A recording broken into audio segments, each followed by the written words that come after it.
Welcome to Landria Onkka on YouTube, here to help you break through fears and live an awesome life. Today is Coffee Chat, and we're going to go into the I Am Discourses. And somebody asked me, this is volume 3 of the courses, and I am now on page 10 and 11. We're going to take our time going through here because every statement in this book is powerful. And I want to really drive it home what some of these statements mean and just how powerful they are, how in-depth they go. There are only two activities in life, and if you will not let the inner govern according to its plan of perfection, then the outer must. Huge statement. The outer is the material world that is not real. It is really a construct. We've created it. It's interchangeable. The inner world, the true spirit, the power of which you are, not this body, is what creates that. Our focus brings that material world into manifestation. So, if you don't believe that you're doing that, or you don't use that inner power that you have, you will look at what surrounds you, and you will believe that that's what reality is. It rules you. That's when you get upset over things, or you believe this is the way it is, and that the world is a threat, and you get into the whole conspiracy theory and Planet X and all this other stuff. That's the outer world that is all created by the inner world of others. If you want to control that, go into your inner world and change anything you desire. You see, people have asked me, well, what about the world, what's happening? My world and how it ends could be very different from yours. You control that too. You get to choose your reality. And so don't worry about what's going on out there. If you choose a planet that's going to go to a higher frequency, then you must be that person in a higher frequency. Live and think that way and make it happen. And thus, your reality will be on that higher frequency with others who believe the same thing and are choosing that. When a constructive picture, we've done this in 3-second manifesting. If you did my advanced one with the secret manifesting, 3 seconds, the visual is great. We take a negative thought, which we want to reprogram ourselves. We take the negative thought, which we don't want to manifest with that negative thought. We want to manifest with a positive one. We go over to the positive thought. But then I have you do a third thing. Because you don't want to be that person who has a positive thought and then continually goes back to the negative one, because you're still believing those things over here about the world and everything around it. When we go to that second step, boom, we have that positive thought, but then the third step is to know that I am that. I am that very thing that I vision. I'm that person who has that situation, that thing, that whatever it is that you're envisioning. You feel good about it, but you have to know that's who you are. You have to know that you are the actual person that has that already. Because it's true. It does exist already. So when a constructive picture is flashed to your mind, it is a reality. Right? Anthony Robbins, his teachings are people envisioning things were just as productive and had just as high of results as those who actually physically did it. The basketball hoop swoosh, swoosh, swoosh was just as effective as if that basketball player went on the court and actually practiced several hours a day. That's pretty amazing. That reality was created in the head. They knew exactly how to do it, what it felt like, and you can do the same thing. When you recall it as a mental picture and hold it again, it calls forth the reality. So our focus and intensity of focus and really experiencing that and feeling it manifests. So again, if you're over here and you have the good thought, but you are the person that's worrying and doesn't really believe it, you'll go back to the negative thought. You envision that horrible thing happening, not being able to pay your bills or dying alone or whatever it is, not getting the job, and then you're worried about this, and that's your focus.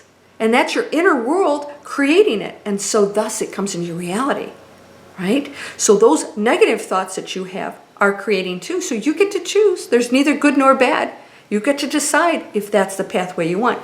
If you're done learning from that, then let's go over to that new thought and the new reality and become that new person. One can become so aware of his own God presence that at any time he can see and feel its radiance pouring out to him. Do you ever feel that? You feel so powerful that you fill the room. Because this room, that energy in it that you don't see, is you. You are not separate from it. It is power beyond your imagination and beyond. For things it does not want, the outer has all the confidence in the world. It is up to the student to compel it to have the same confidence for the perfection of God that it has for the imperfection of the senses.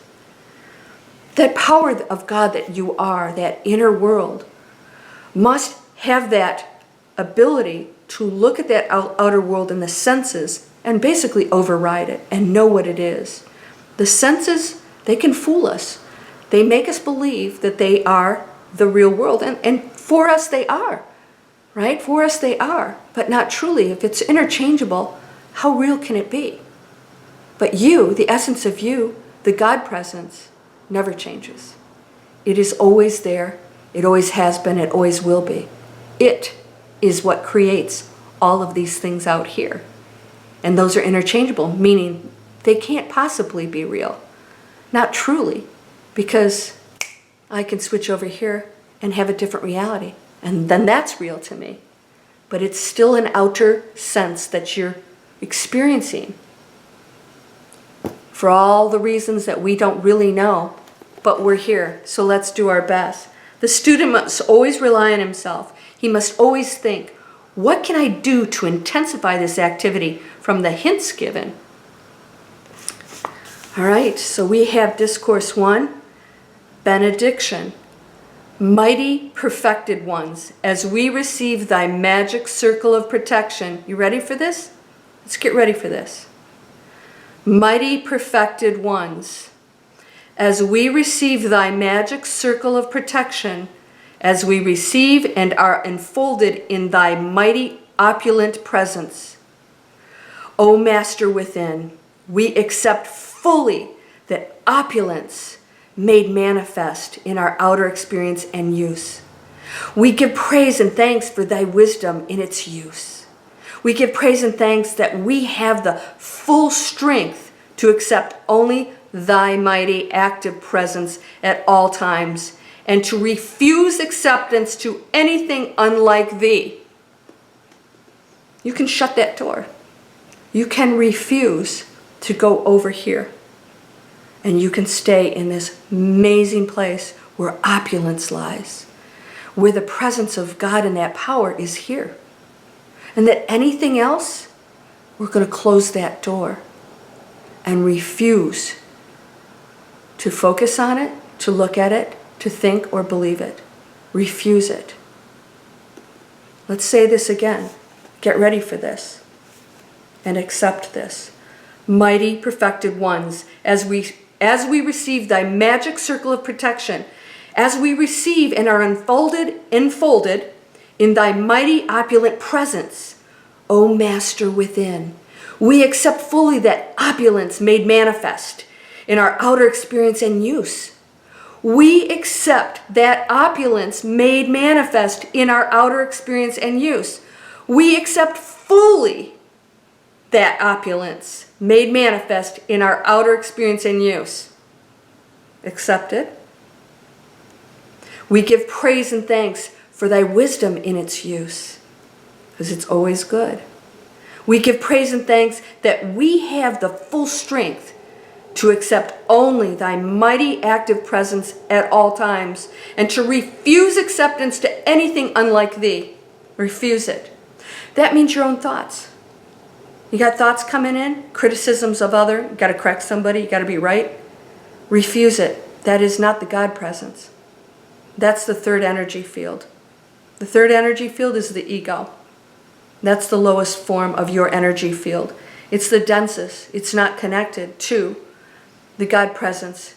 Let's just say it's not aware of. You're always connected to your God presence. That's what you are. Can you refuse to accept anything other than your God presence? Yeah, let's do it.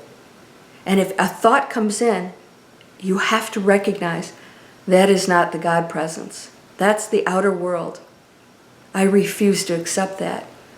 Are you criticizing or judging somebody else? That's not the God presence. We're unconditionally loved.